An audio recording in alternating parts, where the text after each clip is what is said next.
領域展開。無料空所。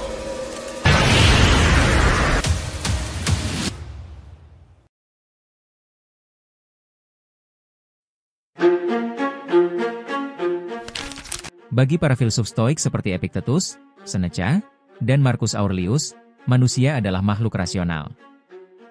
Dan rasionalitas itu harus digunakan untuk mengejar kebajikan, bukan kenikmatan, uang, atau kekuasaan. Dalam Wacana buku 4, Epictetus berkata, "Jika Anda ingin menjadi baik, pertama-tama, Anda percaya bahwa Anda jahat." Epictetus menekankan bahwa perubahan sejati dimulai dari pengakuan akan kekurangan diri sendiri. Percaya bahwa Anda jahat bukan berarti membenci diri atau merasa hina. Tapi berarti jujur mengakui bahwa Anda belum bijak, belum sepenuhnya hidup sesuai kebajikan. Dan ini adalah bentuk kerendahan hati filosofis. Sama halnya dengan suatu negara. Kalau negara mau menjadi baik, maka ia harus mengakui bahwa ia tidak baik. Ada yang busuk, ada yang jahat, ada yang harus dibereskan. Dalam kerangka Stoik, korupsi adalah tindakan yang tidak rasional.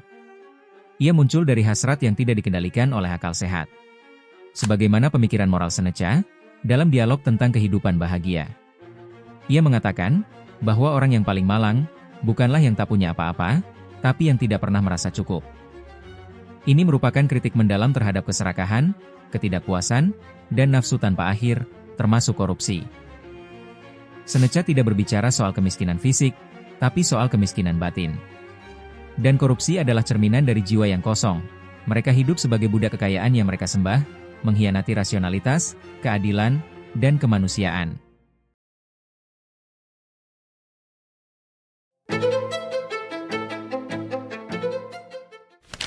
Jika kita melihat definisi dalam pasal 1 ayat 3 RUU Perampasan Aset, undang-undang ini bukan hanya soal teknis hukum, melainkan cerminan moral ajaran Stoik dan uji moral kolektif bangsa.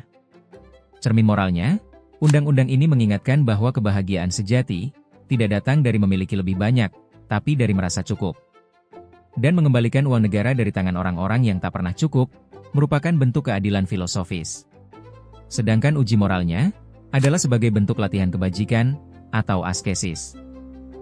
Askesis dalam Stoikisme bukan sekedar latihan fisik, tetapi lebih dalam, yaitu sebuah latihan jiwa dan karakter untuk mencapai hidup yang selaras dengan rasionalitas alam semesta. Adapun kebajikan utama dalam Stoikisme terdiri menjadi 4 kebajikan, yaitu kebijaksanaan, keadilan, keberanian, dan pengendalian diri. Kebijaksanaan adalah kemampuan untuk melihat sesuatu secara jernih, menilai berdasarkan akal sehat, bukan emosi atau kepentingan sesaat. Dalam konteks UU Perampasan Aset, kebijaksanaan berarti menyadari bahwa harta hasil korupsi, sekalipun sudah berpindah tangan, tetap bukan milik sah pelaku. Hukum harus membedakan antara hak milik yang sah dan hasil kejahatan.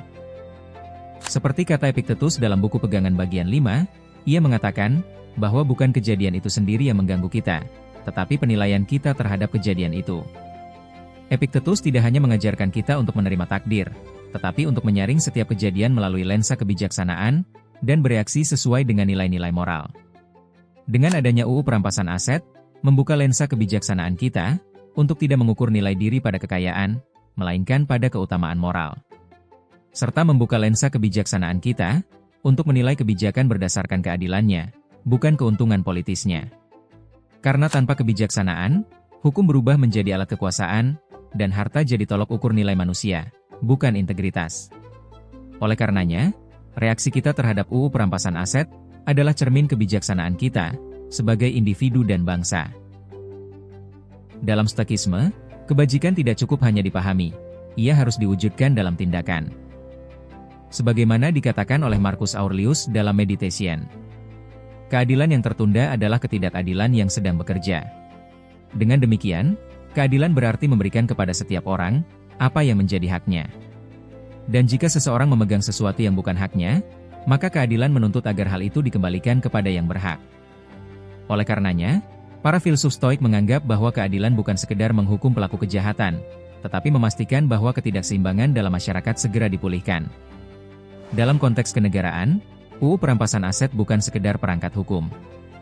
Ia adalah restorasi akal sehat dan keadilan moral, karena negara dapat bertindak tegas menyita kekayaan yang diperoleh dari kejahatan. Dan jika kekayaan hasil kejahatan terus dibiarkan meski pelakunya belum dihukum, maka secara moral, masyarakat sedang memelihara ketidakadilan. Seperti dikatakan Marcus Aurelius dalam Meditation, keadilan bagi satu warga tidak dapat dipisahkan dari keadilan bagi seluruh negara. Dan bila ketidakadilan dibiarkan tumbuh dalam sistem, maka setiap individu, cepat atau lambat, akan merasakan kerusakannya. Oleh karenanya, UU Perampasan Aset adalah langkah konkret untuk meluruskan sistem hukum dan memperkuat integritas publik. Ia bukan hanya tentang menghukum, tapi tentang memperbaiki dan menegakkan keadilan. Ia juga bukan hanya tentang pasal-pasal, ia adalah cerminan keberanian moral. Dan dalam stoikisme, keberanian lahir dari penilaian rasional dan komitmen terhadap nilai moral. Dan jika kita terlalu takut mengambil tindakan demi keadilan, maka kita sedang jatuh ke dalam jebakan ketidaktegasan moral. Stoikisme menuntut kita berpihak pada keadilan, bukan menundanya demi kenyamanan atau kepentingan pribadi. Dan jika kita sungguh ingin hidup selaras dengan kebajikan, maka kita tidak bisa netral terhadap ketidakadilan. Sebagaimana dikatakan oleh Marcus Aurelius, kamu dilahirkan bukan untuk kesenangan, tapi untuk kebajikan. Ini merupakan kritik keras terhadap keberanian. Karena seringkali, kepentingan pribadi menyamar sebagai prinsip moral. Mereka seolah-olah menolak untuk menjaga hak asasi, tapi padahal demi menjaga akses terhadap hasil kejahatan. Seneca pun mengingatkan, bahwa seringkali yang terlihat bijaksana, sebenarnya hanya penundaan pengecut terhadap kebenaran. Dan lebih tajam lagi, Epictetus mengatakan, jangan katakan bahwa aku tidak ikut campur, justru karena kamu diam, kejahatan itu tumbuh. Karena itu, menurut mereka membiarkan kejahatan tanpa respons, berarti menjadi bagian dari kejahatan itu sendiri. Sehingga untuk melawan korupsi dan kekuasaan yang menyalahgunakan hukum, memerlukan keberanian moral. Karena di hadapan ketidakadilan, diam bukan netralitas, tapi merupakan kolusi. Maka, adanya UU Perampasan Aset adalah bentuk keberanian untuk tidak lagi diam. Ia bukan sekedar produk hukum, tapi pernyataan moral, bahwa kita tidak akan membiarkan ketidakadilan terus beranak pinak.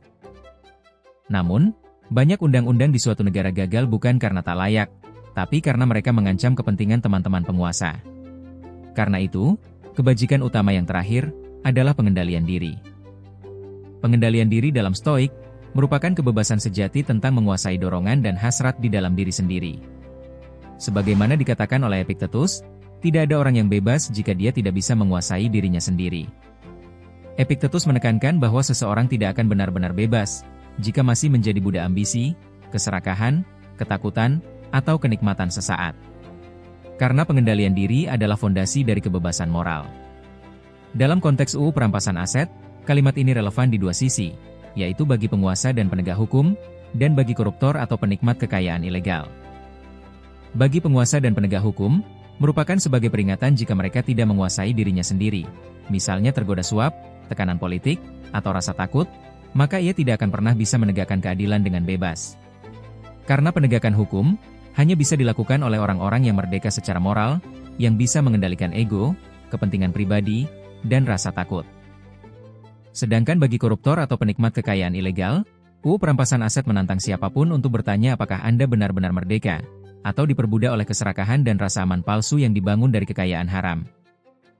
Jadi, keempat kebajikan utama yaitu kebijaksanaan, keadilan, keberanian, dan pengendalian diri, bukanlah sekedar teori moral, tapi merupakan kerangka kerja etis yang relevan untuk menilai suatu keputusan politik itu bermoral atau tidak.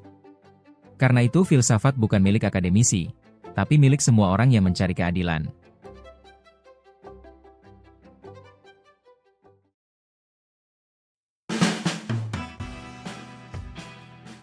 Jika kita telah mencoba memahami korupsi dan urgensi UU Perampasan Aset melalui lensa filsafat, itu hanyalah pijakan awal.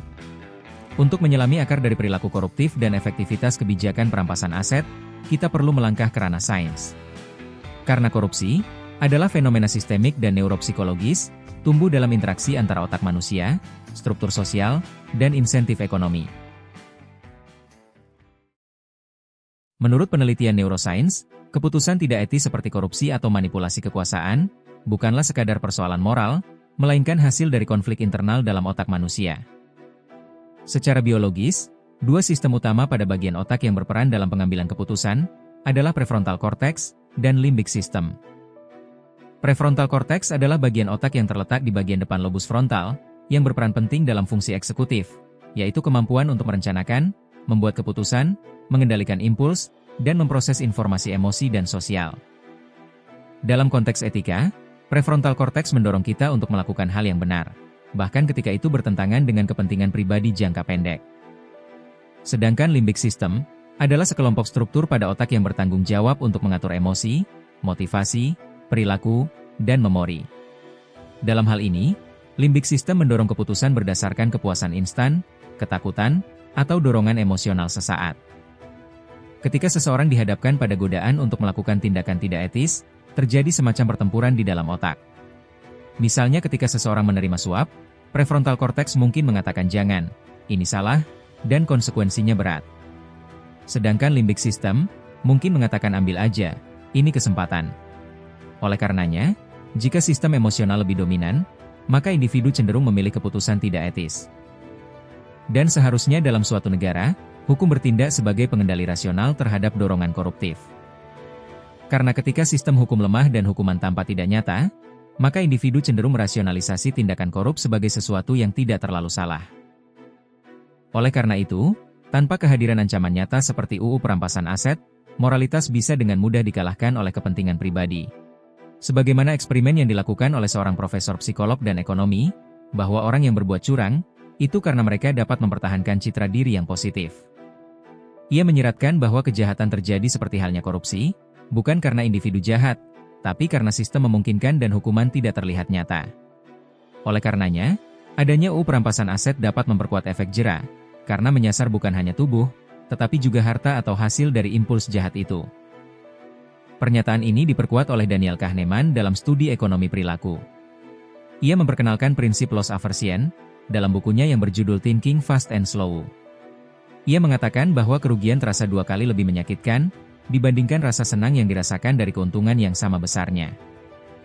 Dalam konteks korupsi, prinsip loss aversion ini menjelaskan bahwa ancaman kehilangan aset bisa lebih menakutkan dibanding ancaman hukuman penjara. Dalam banyak kasus, hukuman penjara bisa dinegosiasi melalui suap, remisi, atau pemotongan masa tahanan. Sedangkan koruptor tetap merasa menang, karena hasil kejahatannya bisa dinikmati oleh keluarga. Oleh karenanya, hukuman penjara saja kurang efektif dan tidak menyentuh inti motivasi ekonomi di balik korupsi. Maka dengan adanya UU perampasan aset, dapat mengaktifkan prinsip loss aversion. Karena UU perampasan aset menyasar langsung hasil tindak pidana seperti rumah, mobil, rekening, bahkan aset atas nama keluarga. Dan ini dapat mengubah kalkulasi psikologis koruptor, karena tidak hanya kehilangan kebebasan, tapi juga kehilangan simbol status, keamanan finansial, dan warisan bagi anak istri. Sehingga rasa takut menjadi lebih nyata, karena kerugian bersifat langsung, konkret, dan menyakitkan secara sosial dan emosional. Karena itu, UU perampasan aset bukan hanya soal hukum, tapi juga soal memahami cara kerja pikiran manusia. Dengan memanfaatkan prinsip loss aversion, negara tidak hanya menghukum, tapi juga mencegah, dengan menyerang pada titik yang paling manusiawi yaitu ketakutan akan kehilangan. Dan dalam psikologi sosial, korupsi dapat menyebabkan efek domino dari ketimpangan dan ketidakadilan. Ketika masyarakat melihat koruptor tetap kaya raya setelah bebas dari hukuman, itu menciptakan disonansi moral dan erosi kepercayaan sosial. Sebagaimana dikatakan oleh Wilkinson Pickett dalam The Spirit Level, ketimpangan yang tidak dapat dibenarkan berkorelasi langsung dengan tingginya tingkat kekerasan, penyakit mental, dan ketidakpercayaan. Oleh karenanya, UU perampasan aset berperan penting sebagai sinyal sosial bahwa keadilan ditegakkan. Ini bukan hanya soal menghukum, tapi memulihkan homeostasi sosial untuk mempertahankan keseimbangan antara hukum dan harapan publik. Tanpa itu, masyarakat masuk ke dalam spiral ketidakpercayaan, di mana semua orang mulai menyimpang karena merasa semua juga begitu. Dan dalam pandangan sains teori sistem kompleks, korupsi adalah gangguan jaringan. Negara adalah sistem dengan banyak agen yang saling memengaruhi, dan ketika agen-agen dalam sistem seperti pejabat, birokrat, atau pengusaha melakukan korupsi dan tidak dihukum tuntas, maka sistem itu beradaptasi ke arah patologi. Sebagaimana dijelaskan oleh Donella Meadows dalam Thinking in Systems. Jika tujuan sistem ini adalah mencari keuntungan dengan cara apapun, pada akhirnya sistem itu akan menghancurkan dirinya sendiri. Untuk itu, UU perampasan aset adalah intervensi sistemik untuk mengubah arah adaptasi menuju ekuitas dan efisiensi. Tanpa UU perampasan aset, sistem pemerintahan menjadi sistem self-reinforcing corruption, di mana korupsi tidak hanya dibiarkan, tapi justru menjadi norma yang direplikasi. Dengan demikian, ketika hukum tidak bersinergi dengan sains, maka ia hanya menjadi formalitas. UU perampasan aset adalah contoh bagaimana psikologi, ekonomi perilaku, dan teori sistem bisa menjadi pondasi kebijakan publik yang efektif. Ia bukan hanya menegakkan keadilan, tapi juga merestorasi keseimbangan biologis, sosial, dan struktural dalam sebuah bangsa. Tanpa itu, kita bukan hanya gagal menghukum pencuri uang negara, tapi kita juga gagal memahami cara kerja otak dan masyarakat itu sendiri.